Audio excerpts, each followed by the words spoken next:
Call the honourable member for Hindmarsh. Thank you, Mr Deputy Speaker. Firstly, I'd like to thank the Treasurer and the Prime Minister for the good work they've done in putting together this year's budget. And again, South Australia will receive more money from the Commonwealth, just as they did last year. In fact, Commonwealth funding for South Australia increases by $2.4 billion over the forward estimates. South Australia will benefit from a 19% increase in funding for hospitals, or $200 million more for 4 years.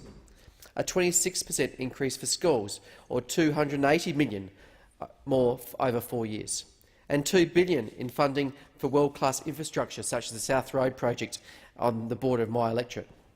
Every single measure, the South Australian state government is receiving more Commonwealth funding than ever before. As you may know, Deputy Speaker, the Weatherall Labor government in South Australia has outlined its Transforming Health proposal for South Australia. Under this proposal, the services of the people in my electorate of Hindmarsh will be put at risk with possibly fatal consequences. I do not say this lightly. Under State Labor's proposal, people suffering from a stroke or heart attack will no longer be treated at the Queen Elizabeth Hospital, and the Repatriation Hospital, commonly known as the REPAT, will be closed. The REPAT has served our veterans community as they have served us very well for many years. This slap in the face to veterans, announced before the 100-year anniversary of the Gallipoli landings, with just 3 weeks of community consultation. The Queen Elizabeth Hospital has been the major hospital in Adelaide's western suburbs for over 60 years, servicing many members of my electorate. For generations, people have sought help at a time of need, including myself, who accessed the emergency services when I had something wrong. Whether that is for surgery, when giving birth or needing emergency treatment, the QEH has been a place that has been there for us. State Labor's recently announced cuts to health services will mean the end of emergency services at the QEH. There have been a series of community meetings protesting State Labor's health cuts, demonstrating the community hurt at the health changes. At every meeting there have been people highlighting their personal stories of the near-fatal emergencies and how the QEH emergency services or the REPAT has helped them. Medical staff have indicated that if they needed to travel to the Royal Adelaide Hospital, it is more likely that they would not have survived. These meetings have been organised by Maureen Hamilton, who has done an amazing job, who has been working around the clock to fight the Transforming Health proposals. This policy has caused great concern for the membership of the Labor Party, with many members and former members of the Labor Party attending and making their disgust known. And one of the strongest supporters of the QEH and the REPAT, and of the many other hospitals that are under risk, is Maureen's husband, the former Labor member for Albert Park, Kevin Hamilton. Kevin has passionately spoken about the effect of these cuts to health services will have on the local community, and has brought many sectors of the community together to fight the cuts.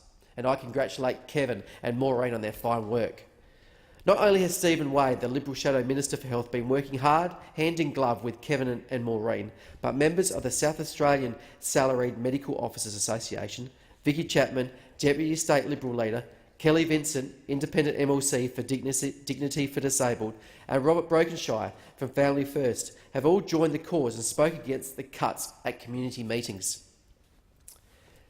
We have also had Ralph Clark, the former Deputy Leader of the Labor Party in South Australia, speak at the community meeting, and former federal member for Port Adelaide, Rod Sawford, has spoken and acted as the MC for an event. So you can see this huge backlash within the Labor Party themselves at these cuts to their health system.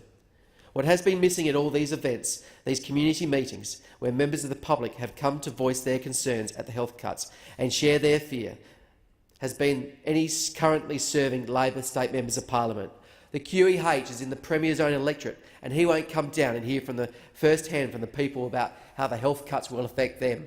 There's been no Stephen Mulligan, no Paul Kiker, the member for Colton, no Tom Kutsentonis, the member for West Torrens in the western suburbs. And in spite of his predecessor playing an active role, the member for Port Adelaide, Mark Butler, has not been heard. This comes on top of SA Labor's continued neglect of country health in South Australia, with further reports of a continued standoff with rural doctors, the recent closure of the Malala Hospital, and the well-publicised fight to keep the Keith Hospital open in the southeast. When a government fails to manage its finances and budget, as Labor governments do, they force spending cuts, they force reductions in services and redundancies. Labor has failed to look after our health system in South Australia, and they have disappeared. They have not been there when it counts, and we will continue to fight them the South Australian Liberal Party and the Federal Liberals.